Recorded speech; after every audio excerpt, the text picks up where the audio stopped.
Hello and welcome to pH Chemistry. Today's explainer is the isotope. Same element, different mass, and the difference comes down to neutrons. By the end of this video, you'll know what's the same, what's different, and how isotopes affect relative atomic mass. Isotopes are atoms of the same element, so the same number of protons, but with different numbers of neutrons. So they have different mass numbers, but the same atomic number.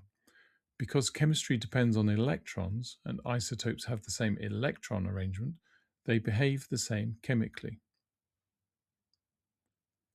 Three things. 1. Same protons, same element, same chemistry. 2. Different neutrons, different mass. 3. The relative atomic mass is the weighted average across all the natural isotopes of an element, which is why it often isn't a whole number. Common slip. Treating isotopes as separate elements. They're not. They're variants of the same element. Their chemical reactions are essentially identical. The difference shows up in mass and in nuclear stability, not in chemical behavior.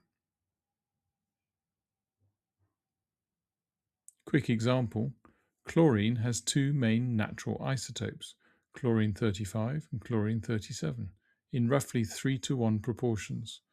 So the weighted average, 35 times 0.75 plus 37 times 0.25 equals 35.5. That's why chlorine's relative atomic mass is 35.5, not a whole number.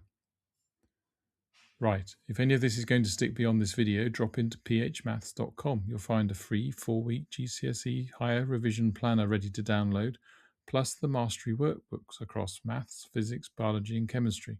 One for every higher topic, every answer fully worked, every common slip flagged. Simple explanations, serious results. See you next video.